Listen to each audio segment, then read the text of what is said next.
You don't need to go to Niagara Falls when you can eat some Brian balls. Well, I guess this is the time for you guys to finally enjoy something that I probably should have done 3 weeks ago. Well, better late than never, guys. But don't worry, I hope this will be worth the wait. If not, then I cannot give you back this hour. But any of you guys who are looking forward to this, guys, this is the moment we've been waiting for. This is time for the reveal of the 2018 Mega Diecast review on the 2018 Indy cars that we got for this year. And you see right there, we got ourselves another great selection from our good friends at Greenlight Collectibles.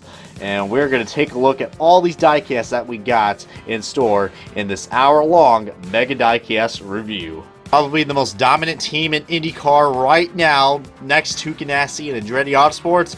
Ladies and gentlemen, this is Penske Powerhouse, also known as Team Penske. As you see right there, we are missing a driver for this year, but these are actually Team Penske downscaled to 3 cars instead of the usual 4 that we usually have. So we are missing Helio Castroneves for this selection of diecast, but which is very ironic because the yellow submarine car usually sells a lot, but looks like we are missing out for this year, so definitely a big loss for Greenlight Collectibles. But there's always next time, guys. Probably next year or the year after.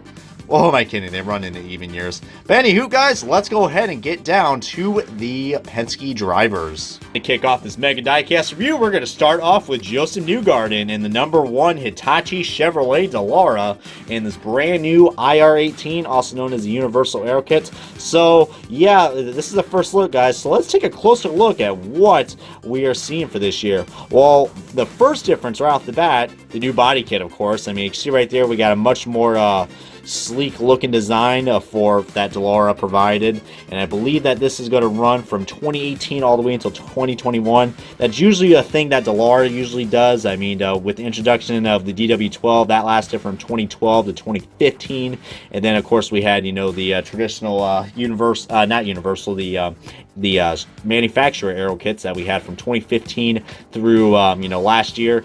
And then this year, guys, a brand new selection of cars. Well, basically, we're back to spec, basically. But these cars absolutely look fantastic. And one good thing about this car is that we have an all die-cast body, guys. Everything that I'm touching and showing you guys right now is 100% pure die-cast metal.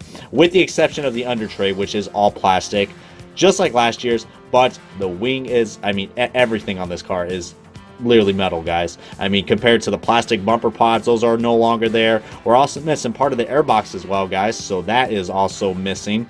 And no sponsor blocker as well, guys, so those are basically the main key differences from last year's car to this year's. And of course, the this little pod right here, the air flake, is actually now, it's not a separate piece, it's actually integrated into the side pod, which is really, really cool. Plus, it's also cool because that was a separate, I believe, metal or plastic piece, which came loose on some diecasts. So glad to see that, that this was actually great for the diecast as well. But for $9, man, you definitely can't beat it. But back to, after, that's my little mini review on the IR18.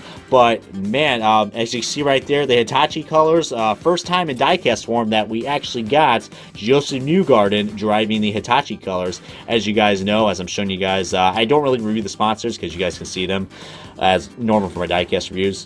But you see right there, we got the Team Penske logo that's right on the bottom of that diffuser. That's something that the Team Penske cars always usually do. And there's a paint chip right there. And we still got that red camera, which looks awesome. But yeah, the Hitachi car basically looks exactly the same as what Helio Castroneves drove the last 2 years. Speak of the devil, guys, you guys know it's time for a great diecast comparison. Plus, it will give you guys a good emphasis of how much more better looking these cars look as I'm doing a side-by-side comparison. This is Helio Castroneves' 2016/17 car. But you see right there, livery-wise, it's basically the exact same thing, but just look how so much better these cars look as I'm trying to get a good focus in on that Hitachi logos. Looks like it really wants to focus in on Castroneves because Helio is the man, and apparently Newgarden's not. Well, I can't really say that because, one is the 3-time Indy 500 champion, and the other one is just the IndyCar Series champion. But, you know, your opinion's just as good as mine. But shout out to any Newgarden fans out there who are watching this video, guys. But you see right there, just, you know, so much more better quality compared to the plastic that we had. And these, you know, had, you know, a bad vibe of breaking a lot, which, you know, plastic, very flimsy, especially if you drop them on the floor. Yeah, not the best. But major improvements from Greenlight Collectibles. Even the logos look a lot more better too, guys. The quality control definitely is up there as well compared to last year's. But man, what can I say about this Hitachi car, man? I mean, of course he did he did one in this livery, I believe, at Barber. And the next car I'm about to show you guys is another Josef Newgarden diecast that he won at another race. Of course, it's not the Verizon IndyCar series without the Verizon car, which is also driven by the #1 of Josef Newgarden. Now, yeah, Josef Newgarden is in the #1 car for this year, guys, because there's a rule in IndyCar: if you win the championship, then the next year you automatically get the #1 number, which they used to do that in F1. They don't anymore, though. But still cool to see IndyCar did that. I mean, we know Ryan Hunter-Reay did that, and Will Power, Simon Pagenaud. But now, Newgarden now joins his teammates along with everybody else who's won a championship and has driven the one car. So, yeah, the Verizon car's back, and he won in this car, I believe, at Phoenix, if I'm not mistaken. But, yeah, Josef Newgarden definitely, you know, really classy guy. I mean, and we all know Josef Newgarden's such a cool guy. I mean, you can't go wrong with him. But, yeah, Newgarden, this is basically the same Verizon car that we had from last year, which I'm about to show you right here. Yes, I know this is the Montoya car because I did not pick up last year's car. This is actually the car from 2016. But as you can see right here, Sam, that these diecasts look pretty much livery-wise still look the same. Also, another thing I forgot to point out, you're probably wondering what this little indent right here, this is the wicker bill, and I was a little nervous that they weren't going to, you know, implement this very well on the 164s, because on the 118 it looks like they were having trouble, and they just, you know, it's still visible on the 118, but it just doesn't stick out as much. You see right there, it really does stick out a lot, and I was nervous about that because you guys know how, you know, the decal application goes, especially if anybody, you know, who's a hardcore diecast guy knows how that works, or custom makers, I'm sure you know as well. That's got to be very hard, but Greenlight did a really great job at applicating these decals right on the wicker bill. So just shows you just how much detail they put on this car. One thing though that I forgot to point out on the Hitachi car, well, thank God we have another Newgarden car, we are missing the silver suspension. You see right there, that is a really cool feature that kind of standing out, and it looks really great on the Verizon car. They even missed out on that on the 118s as well, guys, which are chrome, even though they're plastic, but they have like a chrome finish to them. So definitely a big missed opportunity. I feel like they're going to fix that for next year on the Penskes. Every Penske car has that, guys, except for the program car and the Chilton car, if I'm not mistaken. But we'll get to those very shortly, guys, as we're talking about the Team Penske cars. But, man, just what I gotta say, guys, I mean, we're probably going to see this car a lot in Victory Lane, not just by Barber. Because you guys know Josef Newgarden, one of the greatest drivers that we got for America in the Verizon IndyCar series. So yeah, guys, this is such a very Verizon-y car, if I do say so myself. Of course, it cannot be a Verizon diecast review without the original Verizon driver. Also, this year's Indianapolis 500 champion. So I guess that goes well with the logo. So expect another Verizon car to come out this year, guys, because we are well aware, as you can see by my collection, we will be getting an Indy 500 winner, guys, to go along. You see right there. Yes, my Sato car is missing, but you will know why by this video. But yeah, we will be getting an Indy 500 version of this car for Will Power, guys. Whether you like him or you absolutely despise him, like you know, majority of people that I know who watch IndyCar do not really like this guy. But it was only a matter of time we were going to see Will Power win the Indy 500, guys. I mean, he's already accomplished so much in his career. And I guess this year was just the year for Will Power, guys, even though everybody wanted Ed Carpenter to win the Indy 500. But, you know, the Penskes were fast. I mean, majority of the Chevrolets were fast during the month of May, guys. And you know what? I wasn't really, my initial reaction when Will Power won the race, I was like, oh, that's cool, but I wasn't really excited. But now I think about it, guys, I mean, that was one hell of a celebration that Will Power had, guys. I mean, that Will Power expression as a Dave Land made a challenge about that. If you guys don't know what I'm talking about, do not look at my Twitter, guys, because you will regret it. Alrighty, that's all I'm gonna say. So you have been warned. So. And man, that this guy definitely, it's really cool seeing Willpower, you know, very happy. I mean, he said he changed his attitude, and I kind of believe that now, guys. I mean, I met him a couple times, and you know, when he was around during the month of May, he was pretty stoked. It felt like that this was going to be the year that he got it done, and he did. So that's going to be really cool that we're going to get a diecast, another diecast of him, because I love the special packaging for the Indy 500 winners. Hopefully get a race version as well, like the Sato car. But back to this diecast, guys. We're going to do a side-by-side comparison, as I'm trying to do this at least 3 minutes for each car, because like I said, this is a mega diecast review, so get the popcorn, sit back and relax, and hopefully there won't be too much ad breaks during this. If not, that'd be a good time for you guys to, you know, get a snack or use the restroom, but we're still pretty early on in this review, guys, so I'm going to try to be entertaining to the best I can while providing you guys a good detailed mega diecast review. So there it is, the side-by-side comparison. As you can tell, quality is a lot more better for the 2018, but some of you guys might like the 2017 version, guys. I mean, the Verizon cars definitely, I still love this chrome metallic look that we got. I mean, it's more like a metallic finish. On the track, it's definitely chrome, but you know, green light definitely doesn't disappoint with the Verizon cars, well, except for the 2015 Indy 500 win for Montoya. But other than that, guys, we will see how much more Willpower can accomplish for this year, especially if he can go for a second championship run. All right, I'm going to be extremely biased, but maybe on the next car, I will definitely will. But we got one of my favorite IndyCar drivers so far, next to James Hinchcliffe, Simon Pagenaud, guys. You guys know I'm a big Simon Pagenaud fan, and you already know right off the bat, guys, I love this diecast. I mean, the silver chrome, I mean, even though it's not really chrome, but on the track it is chrome. The DXC car, man, what a beautiful car this is. I'm glad this made a return, as we had this car released last year as well, which I'm actually about to show a comparison to this car very quickly. So yeah, we're already getting right to the comparison, guys. I am not messing around. But the livery literally looks exactly the same, and I can't complain, guys. I mean, just look at that, guys.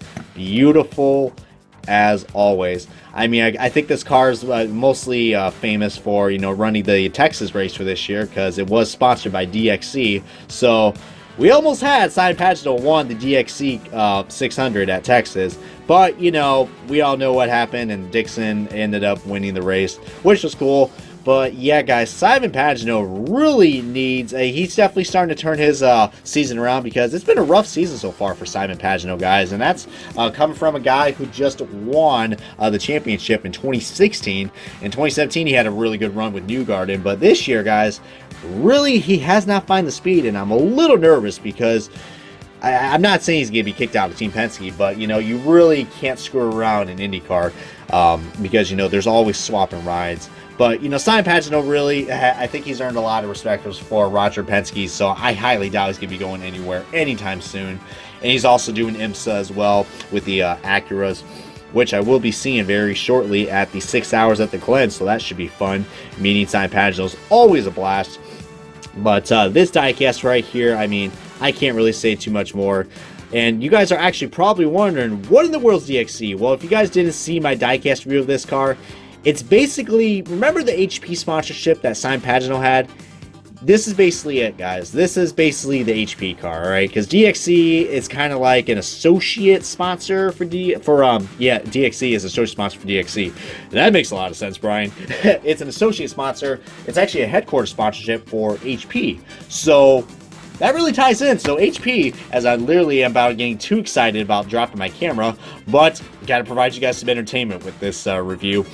And you see right there, we still got the chrome rims, which look fantastic, which looks great on this car. I mean, I can't really say too much to say about this car, guys. It's just beautiful, but we're just getting things started, guys. This next diecast I'm about to show you, you better get the sunglasses out. It's going to get hot. Boy, oh boy, does this car look familiar, and maybe it's a good reason why I just absolutely freaking love this car. I mean, my camera's not really doing its justice, but I kid you not, guys. This bright Dangalo yellow that we got on this Menard's car, oh my god, Oh my god, it is just beautiful, guys. Even on the winning team, guys, you got the red mirrors, which of course the 164s don't have that.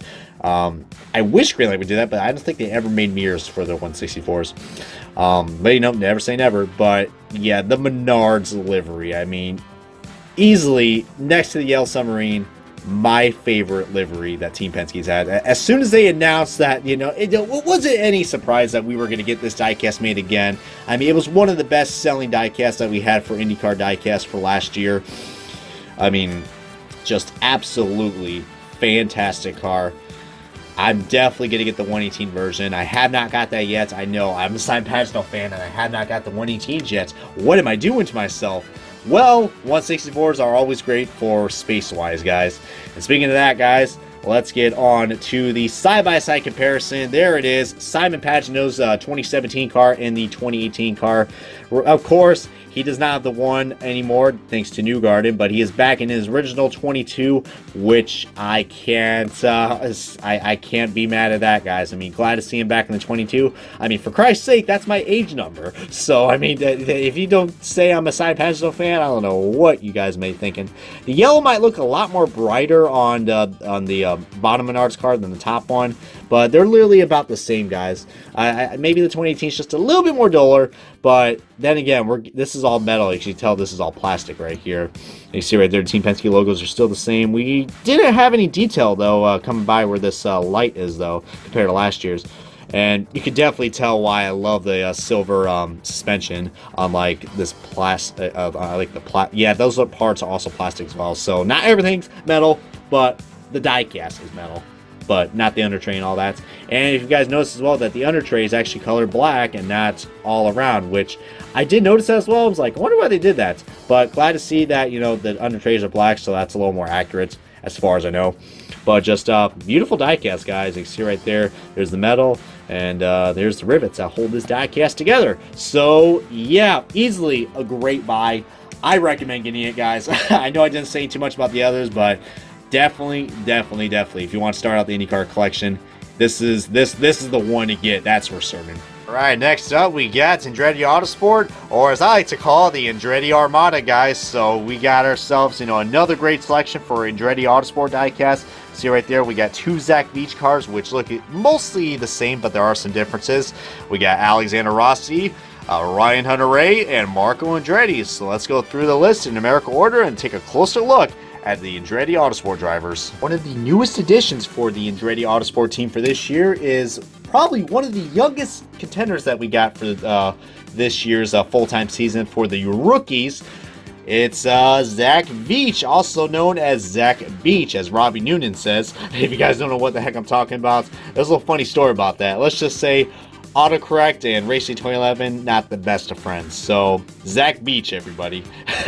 Well, let's put it out of the way. Zach Veach. I mean, pretty freaking amazing that he finally has a ride with Andretti Autosport in the IndyCar series. I mean, he had this partnership with him starting back in Indy Lights from a few years ago, and you know, had a few you know, roughs, a few bumps along his career, but looks like he's you know, finally found his way into the IndyCar series for full time, guys. And I gotta admit, guys, this kid definitely is going to go places. I mean, he's already looks like he's had some strong runs and looked like he was running pretty well at Texas. If he didn't have those, you know, issues coming into the race during Texas, I think he would have easily probably had a good top five. But, you know, he got that fourth place finish from one of the races early on this year. So clearly this kid really does have some talent. It's only just a matter of time that, you know, he's going to be like the next Rossi, or who knows, maybe might be the next Marco Andretti. We just don't know. We can't really speculate on that very soon because this is Zach Veach's rookie season so far, guys. And I got to admit, though, guys, I didn't think we were going to get a diecast for him, guys, but Andretti Autosport is it's definitely a team that has just, you know, keeps on improving year in, year out. Even though they haven't really been having the best performances lately. I mean, with the addition of Rossi and Hunter-Reay winning, you know, both races for this year, they both each won a race. So it's only a matter of time we're going to see this guy in victory lane. But we did got two diecasts released for this year, which literally look exactly the same. But, and you guys probably wondering, well, I bet I got both right. You bet your rear I did, as I only did it because I do like Zach Veach, and it's a great diecast comparison because a lot of people are going to be like, well, which diecast should I get? Because these cars look exactly the same, all right? The packaging's a little bit different too. It's just different colors. I guess on the Group 1001 car, guys, and this is the Delaware Life car, that's basically the difference right there. But I believe on the Group 1001 car that this has, I believe, this kind of color for the packaging. I don't know what that is, brown, beige, I mean, some sort of orange or brown, I don't know. I'm not an artist, I don't know colors. I'm going to say it's like a beige or a beige brown, if that makes any sense. And I believe this actually has a dark blue color, if I'm not mistaken. I'm just guessing by what I saw, because I did order both these cars online, and I didn't get them at the track. But still really cool, even though it's a little confusing. But of course, the main difference with these two cars is that we got the Delaware Life logo on, you know, the front wing, and the Group 1001 logo on there. But also, if you notice that, we do get the addition of the U.S. Concrete sponsorship on this car, and not on this, which is Marco Andretti sponsorship. So very interesting. And you can see right there, we also got different colored camera pods as well. On the Delaware Life car, we got this little teal. And on the Group 1001 car, we got gray or black. I think that's black, I believe. Yes, it is, Brian. Now you don't know what black is. But you also got the Delaware Life logos on the side pods. And the Group 1001 logo on the other car. And basically that's the difference on those two cars. So if I had to pick which car you guys want to get, they're both really cool, but I think the Delaware Life car really stands out. And I believe they did ram both these cars. I think Delaware Life actually bought out Group 1001, or they're like an associate sponsor with them. Some sort of partnership, because I looked them up, and I believe, as I'm about to have an inverse burp right there, you can't have a great perfect review without burps or sneezes or farts, who knows. And this is all unedited, guys, so be prepared. But I would recommend the Delaware Life the Delaware Life car, probably over the Group 1001 car. But we're going to see more on this guy in the near future as we get on to some of the veterans for Andretti Autosport. Man, Alexander Rossi, he really has stepped up from, you know, his rookie year in 2016. 2017, he got another win. I mean, of course, in 2016, won the freaking Indy 500. Then in 2017, won another race at Watkins Glen, which I was at. That was amazing. And now, Rossi has just been crazy fast this year. Very consistent. And looks like he has a shot of this year's championship with how everything's been going. Also won at Long Beach as well. So, man, Alexander Rossi, if you want to talk about a miracle, guys, this guy really has it all. Unfortunately, the diecast, though, we got some problems. I mean, quality-wise, this diecast looks amazing. I mean, the NAPA car never disappoints, but let's just say they screwed this car up yet again. Now, look at that NAPA logo. Now, tell me something that something's off about this. I mean, what is it? Is it the color? Is it the lightning? Or how about that this logo is freaking stretched out? Yeah, that's a good freaking answer. Yeah. I don't know what it is with green lights and the NAPA car. For some odd reason, they just can't get it right. Like, I'm about to show you guys, like, I'm about to go on, like, I'm literally walking to the other room because I just had to hide my Rossi car from last year to show you guys that they just cannot get the NAPA car right. So, see right there, I mean, the NAPA car looks pretty fine, you know, coming to the front. But the side, they just keep on screwing up. I mean, last year's, it's totally not screwed up. I mean, the logo looks decent. I mean, it's not skewed like it is on this year's, but it's just at a weird freaking angle, especially how, you know, the side pod starts curving up and you get that air flake that's in the way. Plus the sponsor block. I mean, sponsor doesn't really block it too much, but just, I don't know, guys. I think this is a step in the wrong direction. I don't know what they were thinking. I mean, if they could just shrunk that logo a little bit more, it would have looked all right. I don't know who in the right mind thought that NAPA logo looks fantastic. To be honest with you, if NAPA seen this car, they'd be like, get that logo off our car right now. But of course, they have a really great partnership with Alexander Rossi. You got to blame Greenlight Collectibles for screwing this car up, guys. And I think the yellow is a little different on the airflake compared to the yellow that's on this airbox. I mean, on the top of the car. I mean, yeah, you can see a little bit. The yellow is a lot more darker on this than compared to this. So that's two things that Greenlight cannot get right. I think that also happened last year as well, guys, because see how the yellow is a lot more darker than right here. So that's another common problem. I mean, it looks like they fixed it a little bit. But yeah, hopefully next year they get it right, guys. Otherwise, then we got some big problems. But besides that huge error that kind of ruins the car, it's still a nice car, guys. I mean, would I say go out and get it? I mean, you kind of have to because it's only a Rossi car that we got available at the moment. Unless they make, they do have some late releases that do come out. I mean, we are getting the Robert Wickens car for this year, so that's kind of a late release. But, oops, I said too much. But, yeah, guys, I mean, I still say go out and get it because, you know, this guy could be your champion for all we know. And if it does, then maybe... Okay, I'm hoping Rossi wins the championship now because we can get this NAPA logo fixed. But I still say it's a cool car. You should probably go out and get it, even if that NAPA logo drives the hell out of you. Well, we got to talk about this guy right here. Ryan Hunter-Reay finally gets a win after 2 years of just lackluster performance. His last win came at Pocono 2015, which definitely is a race I do not want to talk about. For obvious reasons, because I was at that race and it was a very emotional day, you know, and yeah, we all know what happens. So moving on, Ryan Hunter-Reay breaks that streak and finally wins at the at this year's second Detroit race.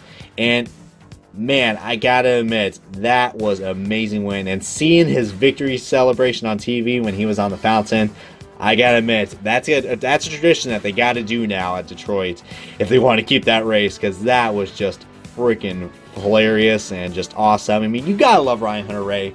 If there's one driver that screams America for the IndyCar series, it's this guy right here. I mean, there's a reason why they call this guy Captain America. I mean, he's the IndyCar champion from 2012. He's a 2014 Indy 500 champion. He's got, you know, such a cool looking car. And that Butterball sponsorship, man. I mean, those commercials, you gotta admit, as annoying as they are, they really do work. I mean, every time I see those Butterball commercials, I always think to myself, man, I really want to make a sandwich just as good looking as Ryan Hunter-Reay does. But also, when Michael Andretti also shows up as well, that's when I'm sold. It's like, you got me interested, but once you show Michael Andretti, I'm like, yep, I'm getting some Butterball. But anyways, back to the diecast, guys. This is just, you know, you can't go wrong with the DHL livery, guys. I mean, same exact livery that we got from last year's, which I'm about to show you right here, so I can give you guys some evidence and showing you that I am not pulling things out of my you-know-what. But anywho, this diecast right here is just, it's just beautiful. Absolutely beautiful. I think the red looks a lot more better than last year's. You can see the red's a lot more darker than what it was compared to to this year's. But man, green, and you can tell the quality looks a lot more better. I mean, look, no paint chips coming down to what was the airbox, but not anymore. And just overall, guys, I mean, this livery just works. And I love that how they did, you know, a half and half. They did like a half red and half yellow. Same similar setup to Rossi's car. Actually, all the Andretti cars are like that as well, if I'm not mistaken. But his car and Alexander Rossi's car really do stand out because of the yellow and the blue and the red. But like I said, if you're a Ryan Hunter-Reay fan, get this car. I mean, you can't go wrong with Captain America himself. And of course, it's not going to be an Andretti Autosport diecast review without Andretti himself, Marco Andretti, with yet another sponsorship that we have no idea how long it's going to last. Probably it's going to hit rock bottom like H.H. Gregg. From what I heard about U.S. Concretes, they are not really doing too well. But on some positive notes, guys, this livery is starting to grow on to me. I really didn't like it at first, but then once I got the diecast, I'm like, you know what? This diecast doesn't look too bad. I mean, of course, it's not going to look bad for any Marco Andretti fans, for anybody who's watching this car at the tracks. But yeah, guys, this is definitely a very unique car, and it's only a matter of time that that this car was going to get released, especially towards the month of May. I mean, because you guys know Andretti diecasts do sell, especially Marco Andretti. But I mean, back to the sponsorship, guys. Yeah, this is yet another car. And you see right there that actually Marco Andretti, I didn't actually say this about the Rossi car, but they switched numbers. As you guys know, Alexander Rossi was in the 98 car. And Michael Andretti's like, hey, we got to get my son in a better ride, so let's switch him out with Rossi, with Rossi's number. So Rossi has Andretti's number, and now Andretti has Rossi's number. So they kind of did a little flip-flop towards this season. And so far, you can definitely tell it's not the team, it's definitely the driver. Marco Andretti just, I mean, I respect the hell out of him. I mean, I respect his family. I love Marco Andretti. I love Michael. Marco Andretti, I mean, he's a really cool guy. He's a little shumble and shy, but he's a very he's pretty shy. But his performance lately, really, especially the last few years, just really hasn't been caught up, and I just don't know how many more years he's gonna take of just having a lackluster performance, or more importantly, a lackluster career for Marco Andretti. I know a lot of people are saying, "Oh, just give it time," but this guy's been around in IndyCar for over 10 years now, and he really hasn't shown that much, in my opinion. I mean, definitely a missed opportunity for the Andretti family, but he's still racing, and I don't know how many more years he's got left. I heard rumors that he's possibly going to go to IMSA next year, and possibly Colton Herta's going to take over this ride. I mean, I just don't know yet. I mean, a lot of people probably aren't going to like that, but, money talks. And right now, Marco Andretti is still lucky to have some sponsors, but it's just only a matter of time. If he doesn't pick up the pace, guys, he will lose this ride, even though he just got this ride with Brian Herter for this year. Speaking of that, guys, we're going to take a look at a car for a little blast from the past. Remember this bad boy right here, the United Fiber and Data car. Yeah, it looks like they might have just left again for Andretti Autosports. So now they just got double-crossed again after, leaving Hinchcliffe in 2014 due to, not paying up to the sponsors. And then they made a return last year, and now this year, I guess due to the lackluster performance for Marco Andretti, they said, all right, we're calling it quits again, because you can clearly see there are no signs of any UFD logos. There is a Snapple logo, so that is one sponsor they did keep. Of course, H.H. Gregg, that's also gone as well. So, yeah, Marco Andretti really just hasn't had the best luck when it comes to sponsorship. And that's why I feel like he will be losing this ride by the end of this year if he doesn't pick it up. Or maybe by the end of next year. I hate to say that, but, there's only a certain amount of time that, you will get replaced if you don't pick up the pace. Even if you're an Andretti, guys. I know a lot of people think I'm crazy right now, but I don't know. I mean, it's only a time can tell what's going to happen with Marco Andretti. But whatever direction he's going to take, I definitely wish him the best of luck. And hopefully someday we're going to see this guy in victory lane. Hopefully. Now downscaling to 2 cars this year, we got Team Penske's arch rival, Team Ganassi, also known as Chip Ganassi Racing. For any IndyCar fans and NASCAR fans, you guys probably already know what that team is consisted of, as they do, looks like they're following their NASCAR routes and going to 2 cars like they do with that. But right here we got, of course, Scott Dixon with a brand new sponsorship for this year, and another young driver joining the lineup for this year. We got Ed Jones making his debut for Ganassi Racing. So let's take a closer look at the Ganassi guys. So right off the bat, you can tell I probably did some modifications to this car. Well, yeah, because normally when you do get this car, guys, it has it does not have the silver rims. Now you guys are probably wondering, well, why in the world did you customize your car to have silver rims? Well, if you guys don't know about the Ganassi cars, they are supposed to have silver rims. And Greenlight thought, or someone at Greenlight forgot to put the silver rims on, because as you see from my 2015 car, we have silver rims. Another Scott Dixon car, his championship car, that has silver rims. But this year did not have the silver rims. And I'm just sitting there like, even the 118 does it. I'm just like, okay, Greenlight, you screwed up on the NAPA car, but now you don't give us silver rims. I know it's just silver rims, guys. I mean, it's not a big deal. And a lot of people are like, oh, it looks better than the silver rims. But if you show this car to Scott Dixon or any of his team, they aren't going to be happy. They're going to be like, those are the wrong wheels, man. So I'm glad I was able to, you know, find some extra silver rims for this car, because it really just does stand out. But back to this car, guys. Scott Dixon, man. So first of all, I am so glad we got a Scott Dixon car for this year, guys, because last year we had mostly every driver made for last year besides Michael Oloshin and Scott Dixon. I mean, Scott Dixon, guys. This guy is a multiple IndyCar Series champion, and you know, he's on third on the all-times list so far. 43 victories, and we did not get a car produced from last year. I understand because due to sponsorship, because you know Target left at the end of 2016, and Dixon didn't have a sponsor in time to make a diecast out of it. I totally understand. If only he won the 500 last year, guys, we could have got that. But glad to see that PNC Bank decided to pick up for this year, and it looks like it's working out well, guys, because Scott Dixon right now is the man to beat right now so far. I mean, no surprise right there. Like I said, this guy, pure talent. He's third on the all-time list now. He just got 2 more victories this year added to that list. So 43, man, that's freaking amazing. At this rate, if he keeps winning, guys, he's gonna be up there with Mario Andretti, who's #1, and AJ Foyt. So whether you hate him or you like him, Scott Dixon, definitely one of the greatest drivers that we have so far in IndyCar, and this guy definitely knows how to win a race. Just recently won the Texas race with that brilliant strategy that he put off for those guys at Ganassi, and dominated the first Detroit race, guys. So expect this car to be in victory lane multiple times, guys. And this car is actually based off the road course kit, guys, because on the ovals, and hopefully for next year they update it. This car is based on the road course aero kit, because on the ovals, the rear wing's actually supposed to be blue, like all blue. Where this white is, it's supposed to be all blue.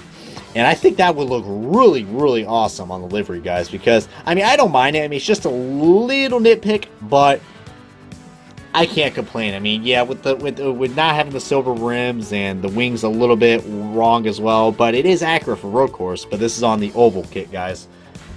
But this is still a great car to get, as I'm actually going to show you guys a diecast comparison to the last Scott Dixon car that we got from 2016, which is the Target car. Man, those were some great memories that we had back then, guys. Such a shame. I mean, look how much that one cool thing I loved about Target. I mean, look how many sponsors that Target brought with Ganassi. It's a shame that they do not want to involve in racing anymore. They want to go to soccer. So big loss right there, because you know, NASCAR and IndyCar, looks like they could have been, you know, better off without them. But I think Ganassi really needed them, because right now Ganassi, you know, they're not having a hard time finding sponsors, but, you know, it would help if Target comes back. But looks like the CEO doesn't care. Ryan Cornell, yeah, you just gotta love that guy. But, yeah, that's what I got to say about this beautiful Scott Dixon PNC car. So next to Scott Dixon, we got the sophomore driver of Ed Jones. We did actually got, this is the second time we got a diecast produced for him, because you guys remember on the podium set from last year that I reviewed. If you guys haven't seen it already, then look at my 8500 playlist. That's going to be on there. Same with this video. So lots of cool IndyCar content to watch on this channel, and many more. But Ed Jones, man, I mean, so far hasn't really shown the performance yet, but it's only his second year. And he did a really great job, you know, last year in Dale Coyne equipment. So it impressed the heck out of Chip Ganassi. And when Tony Kanaan, you know, stepped aside and rode with AJ Foyt, because AJ Foyt changed our lineup for this year, a lot of people were wondering, okay, who's going to take over the infamous 10 car? And long and behold, Ed Jones took it over. And yeah, so far, I mean, we haven't seen really anything yet for this guy, but, you know, it's Ganassi, guys. Eventually, he's going to be up there, and he's going to win races or even podiums. You just got to give this kid some time, because, you know, Ed Jones is a very talented driver, and he's, you know, it's got to be a dream, you know, to drive such a legendary car like this. I mean, the 10 car, man. I mean, back in the day where the 10 car was so dominant with Dario Franchitti and Dan Weldon and Darry Manning and all those guys who drove the 10 Ganassi car. So And what a great ride for Ed Jones. You see right there, we actually, the livery kind of changed a little bit for this year, guys. We got like a chrome trim that wraps around where the side pod curves in and the air flick. And I really like that feature, guys. And it's even wrapped around the car on the top side, similar to kind of like what, not really what Andretti does, but almost like a similar layout. I do like that. And you can see a little bit closer right here that we even got some sort of little marks right here, probably to indicate the data for in NTD data, guys. Because I gotta admit, this livery looks a lot more better than what we had last year's. I mean, sorry, Tony Kanaan, but one thing though, I'm glad they kind of ditched the white. I mean, I think the car already had a lot more too much white on it. Some people might have liked it, but I do like the silver on this car, and the dark teal, or not teal, the dark blue just looks really, really cool, guys. I mean, there's the car from last year driven by Tony Kanaan, and the well, not 711. I thought there was 711 logo on this car, but there isn't. But that's a big difference for sponsorship. But yeah, guys, Tony Kanaan, Ed Jones. You guys think this was a smart decision? I say, you know, some people might have mixed feelings, but you know what, guys? Give this guy some credits. He is going to win races eventually. It's only a matter of time. I mean, if Scott Dixon's already getting his feet wet with that number 9 car, it's only a matter of time that this guy could be probably the next Scott Dixon, for all we know. All right, and now we got to go to the next lineup in this field, which is a brand new team from some ex-Chip Ganassi drivers. Pretty ironic right there. But we do got to Carlin Racing diecast, a new team that just arrived in the Verizon IndyCar series. Not so really new in Indy Lights, they are pretty familiar, but really cool that we got diecast produced for this year, as my camera doesn't want to focus. But we do get the diecast for Charlie Kimball and the Max Chilton car. I'm going to have more comments about this car because there is a lot of wrong with this car. But let's get a closer look at the Carlin Racing drivers. Yes, one of the diabetes drivers that we got in this field, along with Conor Daly, Charlie Kimball. Great to see this guy get another diecast produced, and what a major improvement this car is. I mean, you see right there, there's a P chip right there. No, that's just a spec. This diecast really is one of the big improvements that we got, unlike last year's, which they did their justice with the with this lime green, man. Very bright, very beautiful, and to be not to sound crazy, but we did not see any diecast runners of this car, and a lot of people were wondering, oh, they're only gonna make the Chilton car for this year. That's kind of odd, because this car came off as a surprise when we saw it at the Indianapolis, guys. And I think someone found it on Twitter, and after that, everybody else in the IndyCar diecast community found it. Myself included, Dave Land, Race Day 2011. Check those guys out. They're my homies. That was very cringy right there. But yeah, guys, the Tresiba car, man. I mean, you can't go wrong with this. This is the 3rd year we got this diecast produced, and it's on a 3rd different kit, guys, because if you guys remember, they went to the Chevrolet kit in 2016, and then 2017 they went back to Honda. And I guess Charlie Kimball is a lot more confident in the Chevrolet, or that's what Carlin Racing wanted, because see right there, the livery is a lot more different as well. Everything really, this is like a new, refreshing restart for Charlie Kimball, because you guys know he hasn't won a race since that Mid-Ohio race in 2013, I believe, or 2012. I can't remember. It's been that long. Whew, there's a sneeze right there. Do apologize for that, guys. That is me from going through allergies, so if it sounds like I'm about to cry, that's just me, you know, having an allergy attack, so bear with me. That's another reason why some of these videos were delayed, because I'm literally dying making these videos. So like I said, you're getting some definitely great entertainment. Who knows, this might be my last video before my funeral. But back to the diecast, guys. Another giveaway that this car is not with Ganassi, the silver rims. So that's another thing right there, right off the bat. I don't think this car has silver rims, if I'm not mistaken. I could be wrong. Watch some IndyCar enthusiasts be like, oh, it does have silver rims. You're not critiquing about this car. But I believe it doesn't. So bear with me, guys. But yeah, the green looks a lot more nicer on this car, guys. I mean, it came off really dull last year, which was kind of disappointing, and the quality just wasn't that really good. You see right there, my 83 was kind of screwed up. But then again, that was on the plastic. For this car, major improvements. I even like the livery too, guys. I mean, I love these little lines that we got, and then, you know, the addition of more bright green really makes this car pop. And also, that's some great use of the under tray right there, guys. Great detail from Greenlight Collectibles that they decided to put that logo right there, Race with Insulin. I thought they were going to have issues with that, but clearly they didn't. So, yeah, now I'm even more mad about the NAPA car, because clearly they can get this right, but they can't get the NAPA right on the Rossi car. But that's all I got to say about the Charlie Kimball car, guys, as we're going to get on to probably what is the worst diecast for this year. Alright, guys, I know I complained about the Rossi NAPA car with the logo being screwed up, and then the Scott Dixon car not having the right rims. But this is the tip of the iceberg, green lights. Who, in their rightful mind, decided that this was a car that Chilton drove? And you guys probably wondering, what are you talking about, Brian? This is clearly a Max Chilton car. Yes, it is, but it's not accurate whatsoever. This is literally like a fantasy livery.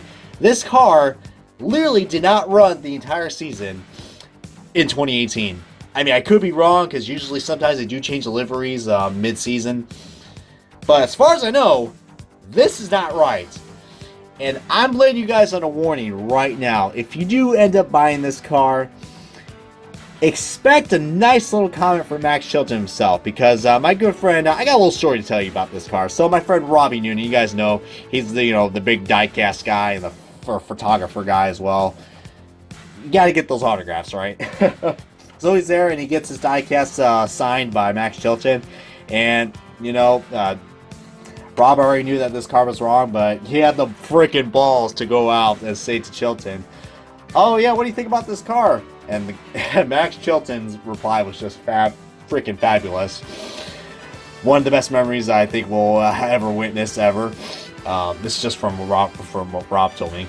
But he said, and I quoted, "It's on the bloody wrong car, mate." Yeah, I mean, Greenlight, you definitely know you screwed up when you even got the driver talking bad about this car. I mean, I would say the livery looks nice, but I can't. I mean, this is just... Who at Greenlight thought, yes, this is the car that Max Chilton drives? I mean, clearly it's not accurate, because look, the number's right here on the air flick, and it's supposed to be right here on the rear wing. It's the only car that has the freaking... this is what kind of got me ticked off as well. You know what I said about the silver suspension supposed to be the Team Penske? Why the hell did they put it on the Gallagher car? Why? That's just torture. That just shows you that Greenlight could have put them on the Penskes, but they put it on here. So just... oh, man, you give me headaches, damn it. I'm getting headaches just looking at this car. Well, let's make things a little more happy and see an accurate version of the Chilton car. I'm sorry I'm complaining about this car, guys, but just, it's not accurate, guys. I mean, this is literally a fantasy car, guys. So, if I had to say, if you want to get every single car for this year, I guess you can go get this, but I'm telling you right now, guys, it's not a great autograph item. And you guys probably like, what are you guys talking about? I mean, I paid $9 for this. Yeah, I know, but just, I say save your money and get the car from 2016 and 2017, because at least these cars are accurate compared to what we got for this year. So, I mean, look, there's not, I don't even see a Honda logo as well. Well, not Honda, a Chevy logo. Wow. Look at this car, guys. It's already got me messed up. I don't even know what I'm talking about anymore right now. Oh, man, Greenlight, you're making me look bad on my diecast reviews. But, you know, think of this as constructive criticism. I can't even talk right now. All right, I'm just going to wrap this up. This diecast is just really screwing my mind up right now, so avoid this car. Next up, we got Team Brazil, also known as another new lineup for the AJ Foyt Racing cars. You see right there, we do got a veteran driver and a rookie driver, Matthias Leist. That's how you pronounce the name. Think of it like hair lice. Kind of ironic because that guy has a really cool fro. And then you got Tony Kanaan, the guy who doesn't really have the looks, but still a really cool veteran that everybody loves in IndyCar, especially at IMS. But enough of me talking, guys. Let's get a closer look at Team Brazil. Another rookie contender that we got for this year that's running full-time alongside with Zach Veach and Zachary Clayman DeMello, we got Matthias Leist, also known as your 2017 Freedom 100 winner. I mean, that's probably the good reason why this guy kind of went to AJ Foyt Racing. I mean, a lot of people were just like, oh, I mean, when they announced the news that this guy was going to be driving, a lot of people were like, oh, that guy. But, you know, this guy is actually the youngest driver that we have in the field. I believe he's 18 or 19, so a lot of people didn't really have high hopes for him. But, you know, he really had some strong runs so far this year, and I'm pretty impressed. It's just unfortunate, you know, what happened at Texas, though. I mean, first of all, I mean, I'm glad Matthias Leist was okay. That was very scary, you know, seeing, you know, the whole, I think what happened was that the fuel line, I believe, it got ruptured and it broke, and, yeah, next thing you know, the whole back end of this car just started engulfing in flames. So it was definitely a weird way to start off what was going to be an interesting, non-crazy Texas race like it's been the last 2 years. So, but hey, anything could be better than, you know, the pace car accident that we had in Detroit. I mean, am I right? As it's raining diecast behind me right now. So, just, yeah, right now, I mean, this car, man, first of all, you can already tell that there is a big difference in this car. For the livery, well, how can I say this? The colors are inverted. So where the blue was, that's where the red was. And they kind of like flip-flopped. And that's a really, really smart move because, you know, last year, guys, it was kind of hard to find, you know, which car was Conor Daly's and which one was Munoz, as I'm about to show you right here. I mean, the livery looks basically exactly the same. I mean, here's Conor Daly's car from last year. And it was cool seeing the 4 make another return, even though it was with a different driver. Yeah, Conor Daly lost his ride, but don't worry, guys. Keep that driver in mind. I might have kind of just gave it away because we do got something special to talk about. But the red looks a lot more darker on the 2018 model, and I don't mind that at all, guys. But I really do like this livery. I know it literally looks exactly like the usual Foyt cars that we got, but it's definitely refreshing to see that they inverted the colors, and I think that's a smart way to figure out, you know, which car's the 14 and which one's a 4. So, you know, great part for AJ Foyt, and hoping that, you know, Matthias Leist can probably get another season out of this car if he wins Rookie of the Year for this year. But great competition that we got for the rookies, and we're going to see how this kid does as the year goes on. Of course, it cannot be the IndyCar series without one of its all-time favorite veterans, Tony Kanaan. I mean, you can't say too much more about this guy. Such a classy, you know, driver in person. It's always a pleasure to meet him. I mean, there's guys like him and James Hinchcliffe that just, you know, great personalities that this sport really needs. And, you know, Tony Kanaan, I mean, he, you know, might be up there in age, but this guy still has probably a few more years left in him when it comes to racing.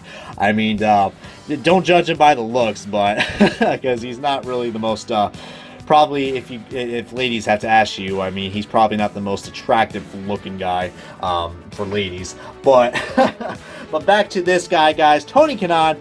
Very interesting call to see him going with AJ Foyt. I mean, he was a favorite coming in for this year's Indy 500s. I mean, could you just imagine if this guy won his second Indy 500 with the legendary AJ Foyt number? I mean, I think everybody will lose their mind because he's already a favorite for the Indy 500, and everybody wants to see the 14 car back in victory lane at the Indy 500. So I think this is a great move, guys, because he showed a lot of great speed. If it was for that accident that he had on pit road, I think he probably would have won this year's Indy 500, to be honest with you.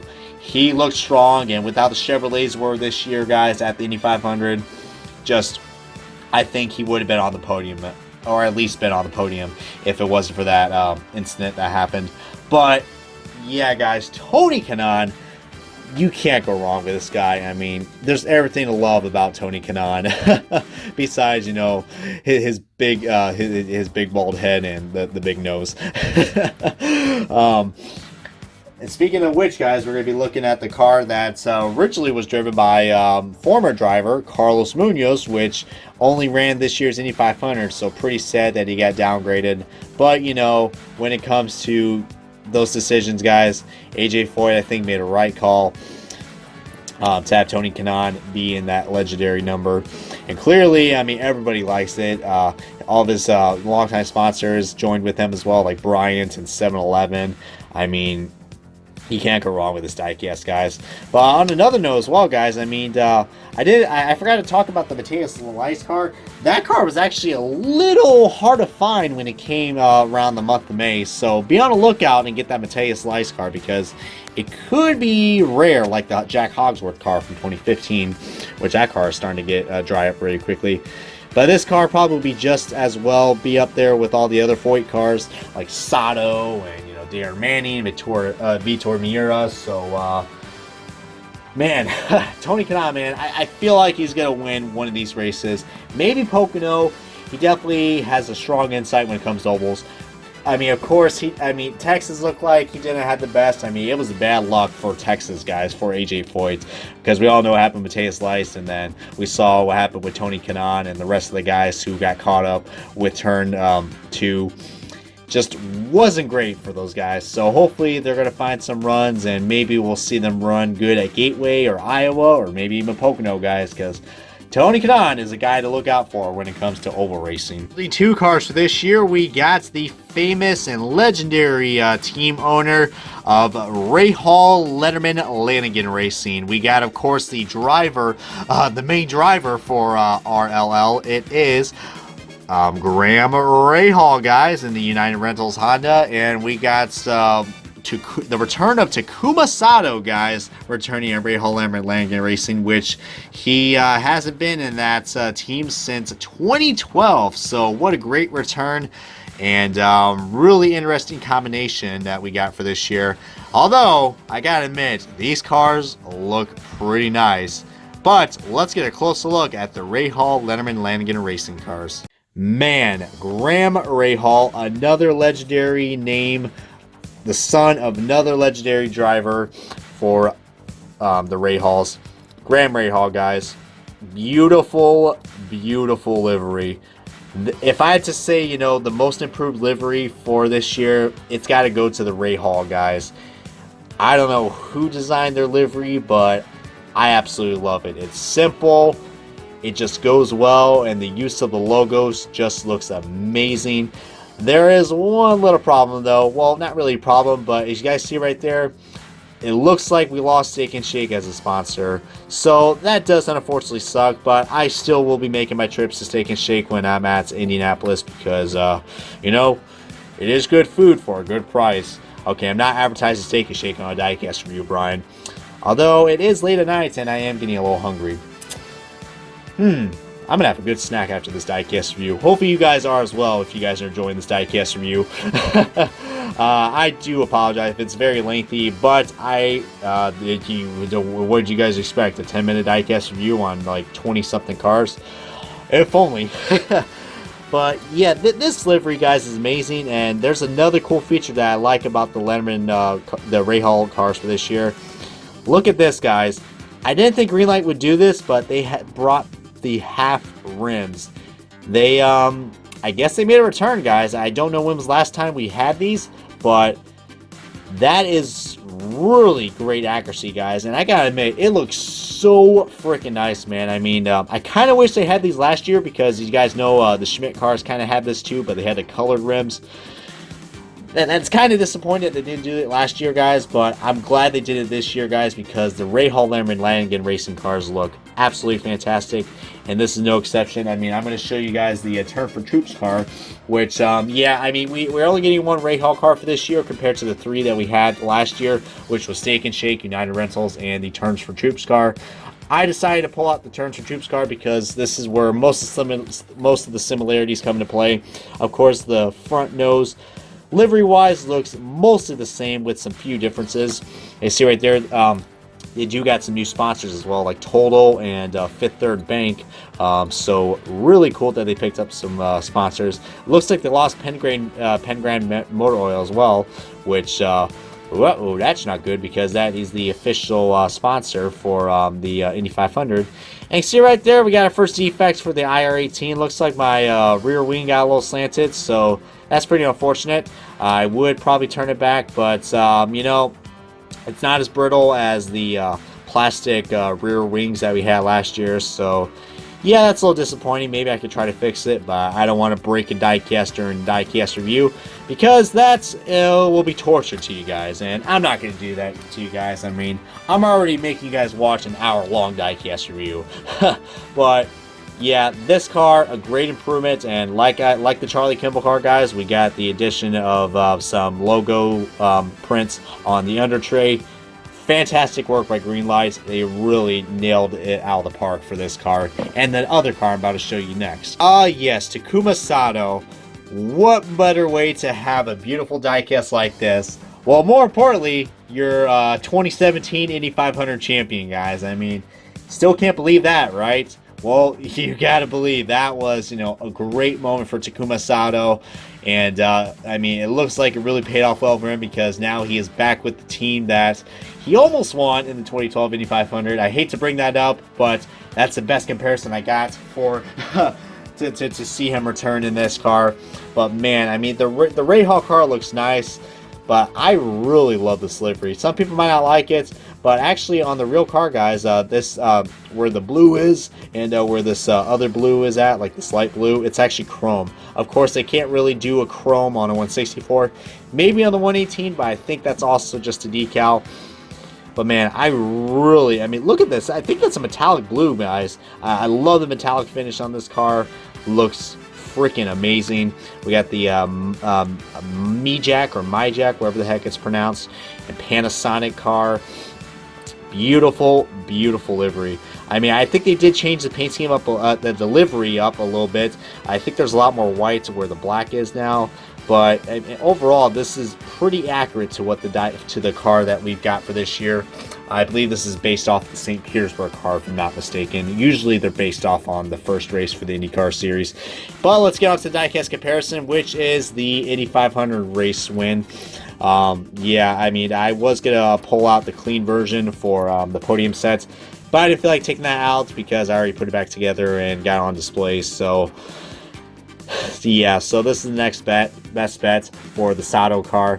But clearly a big difference. As you see right there, still got the, I mean, the only thing that kind of stayed with him is, of course, the sponsors and Honda. I mean, Sato is a Honda, guys, so they'll probably never see him in a Chevrolet for quite a while, for obvious reasons. So yeah, guys, Takuma Sato.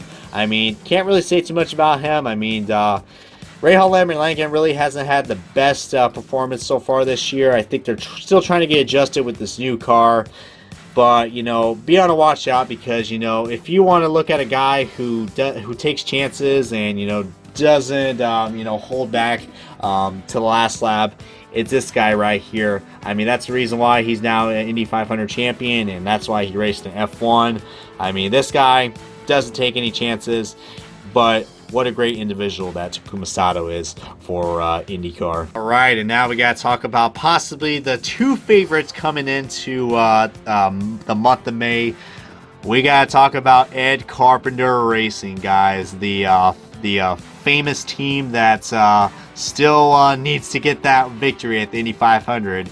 Maybe someday, guys. And it looked like this year was going to be the year because these cars were wicked fast. But here they are, guys. We got two of the three cars that were produced for this year, guys. Missing Spencer Pigot's car, of course. But we got Ed Carpenter and the Fuzzy's Vodka Chevrolet, which has no base because Greenlight doesn't do the bases, unlike Lionel.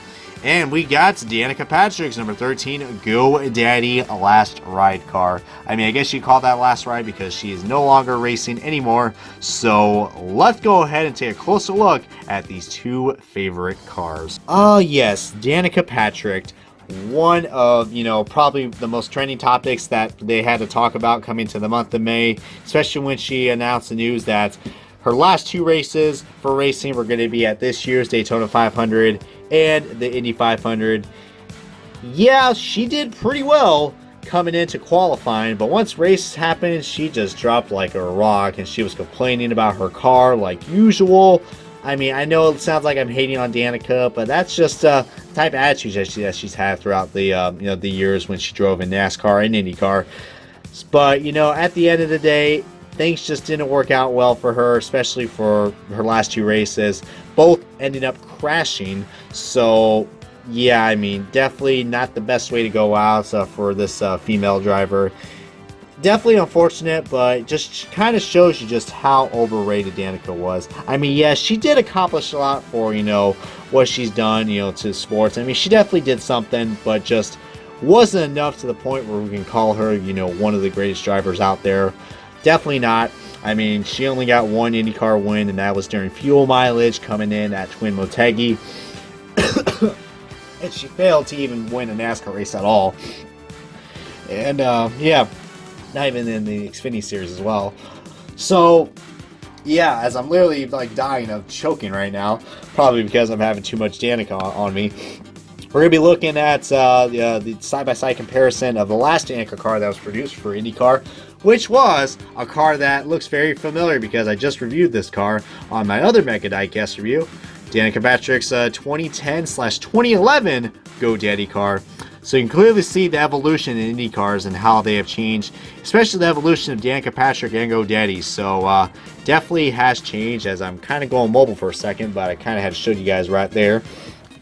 But as looks like my camera doesn't want to focus, kind of just explains the no love for Danica. But I'm gonna stay positive because I want to keep this very positive, because I'm kind of glad we got this car produced, even though it was kind of no surprise. I feel like it's, I mean, this car definitely is going to sell for obvious reasons, because now she is a retired driver.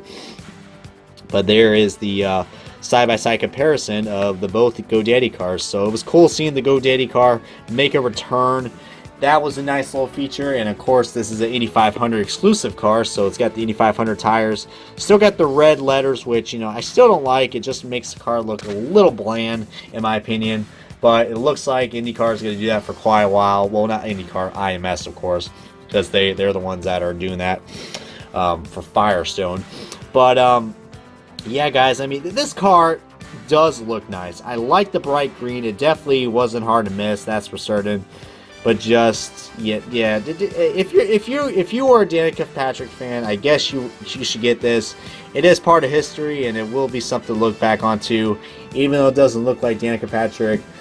Might not even be in the record books as well. I think she's just done for good, so I don't think she's going to come back as a Hall of Famer or something like that. I mean, she definitely doesn't have the stats for it. But it was fun while it lasted, but it's kind of a good thing now that she's kind of out of harm's way. So, God bless her. Wish her the best of the luck for her. And we will just see how Danica Patrick's so-called retirement will go. Along with the brighter side, this guy almost won your Indy 500 for this year, guys. Could have been your Indy 500 champion, but willpower just lucked him out. And a lot of people thought, I mean, yeah, Ed Carpenter, first of all, got the pole for the third time in a row coming for the Indy 500. Absolutely awesome. I mean, when it comes to Ed Carpenter, guys, he is fast at this track. And this year, I think this was the best luck he's ever had coming to Indy 500, guys. Maybe it's because we don't have any green on this car for once. I know that's a superstition. I mean, along with the peanuts. But if you guys know what I'm talking about, feel free to Google about the Indy 500 superstitions. Apparently, there's a lot of them. And I just named two of them for you guys. So maybe that's the reason why Danica Patrick's car crashed as well, because it's green. But weird coincidence. But back to this car, guys. I mean, right off the bat, you already can tell this is the alcohol sponsorship. And yes, the packaging does say 21 or over, so I believe you got to be at a certain age to buy this car due to that. But there's no base on this car, guys. No base. Greenlight doesn't do that because it's not like they don't care, but I don't think they're not too worried about, you know, this happening, because I believe you do got to be 21 or older to buy this car, if I'm not mistaken. If not, then I guess that's cool, but just don't get what these companies are thinking. Oh, if you buy this car, you are going to be influenced to buy Fuzzy's vodka. So, I don't know, guys. I'm not a child anymore, so I don't know how that thinking process works. I was, but clearly I turned out somewhat normal.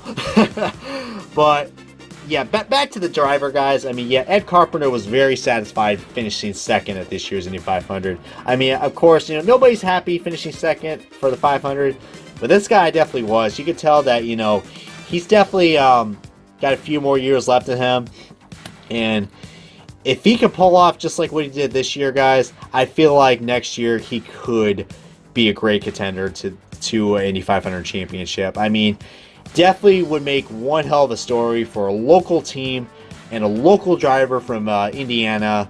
It just makes sense. It would. I mean, I feel like IMS is definitely, the track definitely picks its winners. I feel like if it wasn't for Will Power, this guy could have been this year's Indy 500 champion. But on the bright side, we got the diecast produced, and that's awesome because the last time, this is actually only the second Fuzzy's car that we got produced for at Carpenter Racing. This is actually the third Fuzzy's car that we got produced, because I'm about to show you the last time we got a Fuzzy's car produced, and it was the fantasy scheme for Josef Newgarden, which I'm saying fantasy because that this car did got screwed up.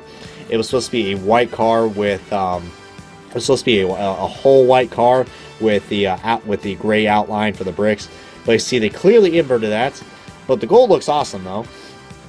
But yeah, I mean, Ed Carpenter cars do sell pretty well. It looks like once every few years they do make these cars, and they do drive pretty fast, guys. I mean, I think I just saw a few more Newgarden cars left. This is the car from 2016 at IMS.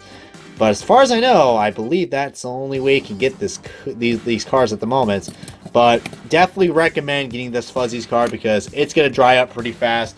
It already sold pretty fast already at IMS. So, because you guys know he's a big favorite when it comes to that race. So definitely get this car. It's going to be a great addition, especially when especially how this car's been selling. It's only a matter of time before this car is sold out everywhere. So get it while you can, guys, before it's gone.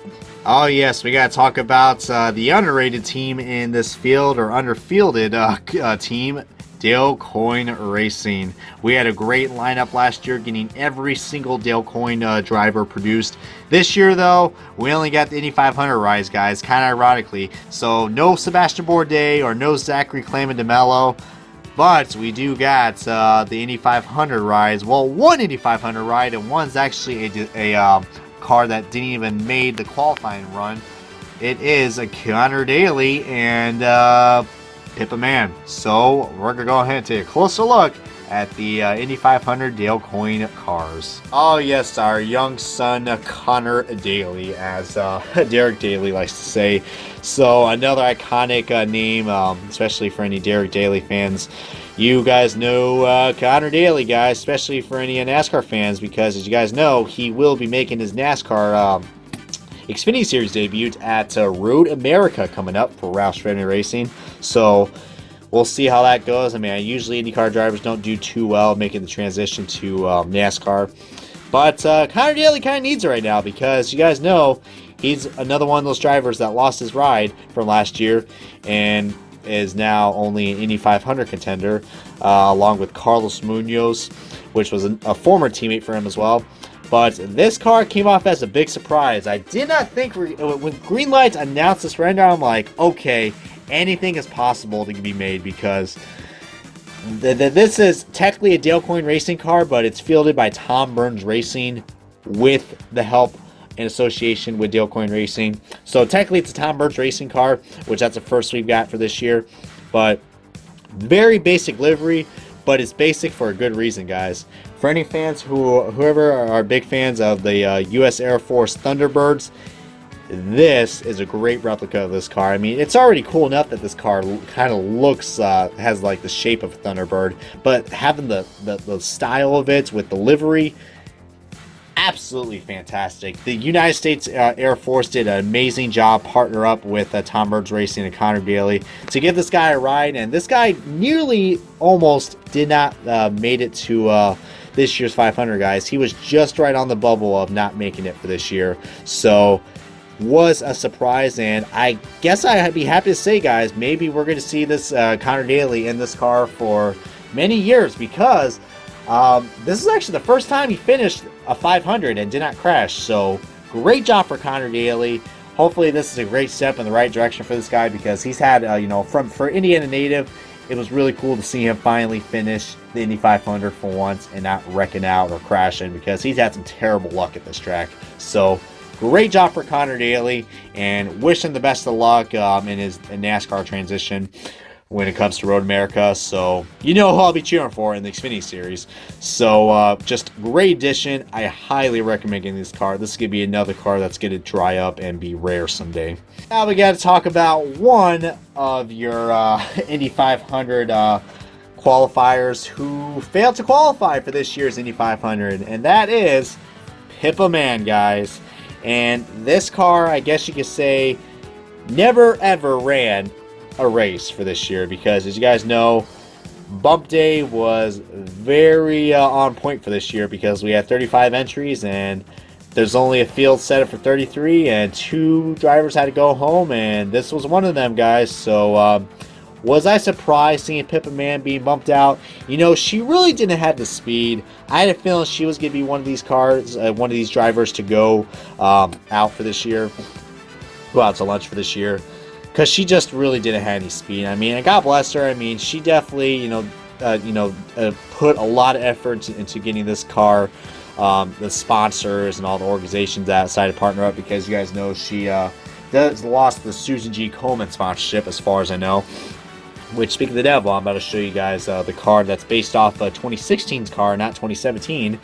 Pippa Mann. So great to see that this is the 3rd year in a row we got a Pippa Mann diecast produced, even though this year's pretty redundant now, because well, it's actually accurate, because this is technically a fantasy car, but this one is accurate.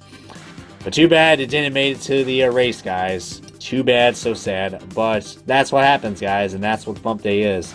A lot of people were kind of, mad about bump day. There, everyone's like, oh, everyone should, have a shot, but that defeats the whole purpose of bump day, guys. I mean, anything's possible, and I mean, heck, even if we know that there's no guarantees when it comes to the Indy 500, guys.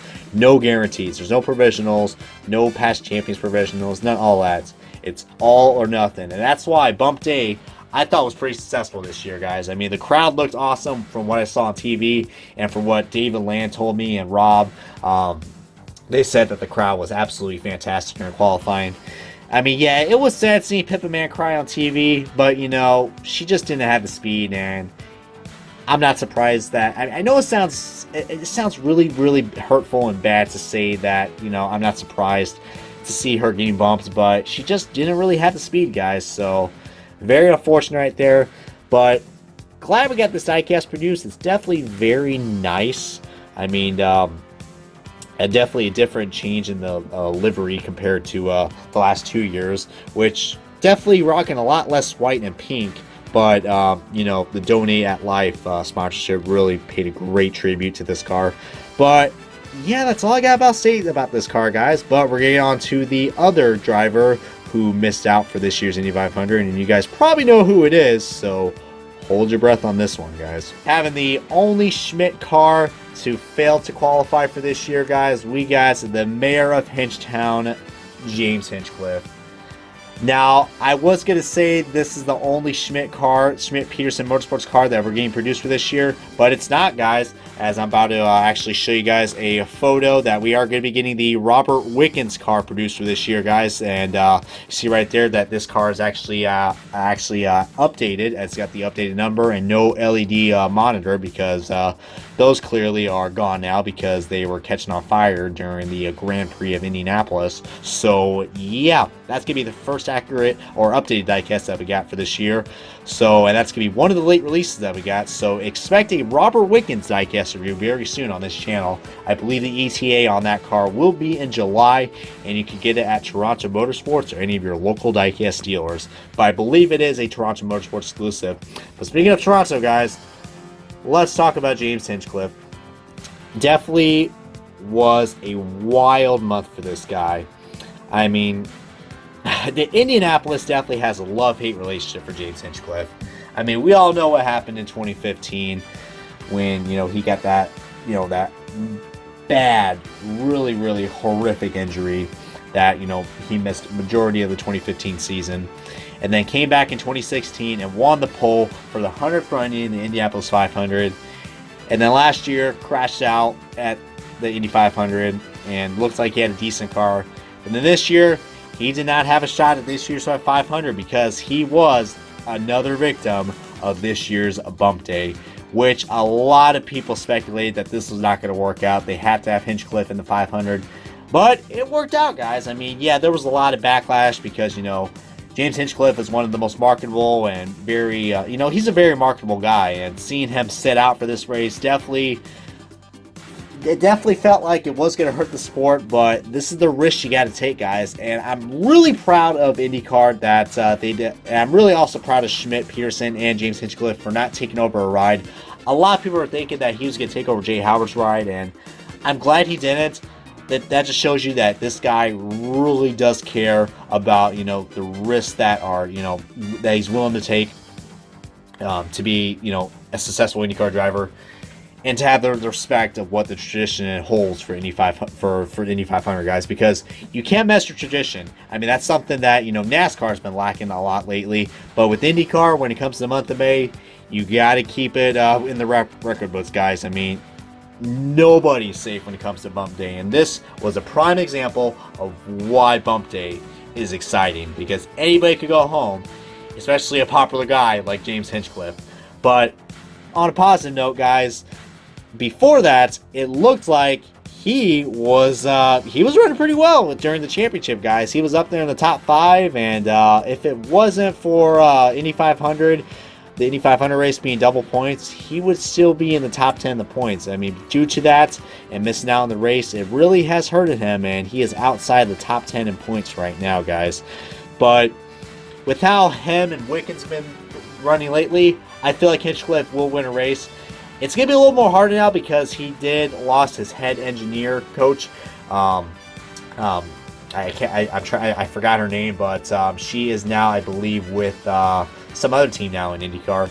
So big loss right there. I think it's with Rahal Letterman Lanigan, if I'm not mistaken. Correct me if I'm wrong, but that's going to that's going to be a definitely missed opportunity right there. So I definitely lost a lot of respect for Sam Schmidt when he made that call, because it looked like he was kind of doing the blame game, like, oh, it was her fault that Hinchcliffe missed out for the 500. But no, guys, he just wasn't there in time, and there was some miscommunication coming out because the gun went off 10 minutes early.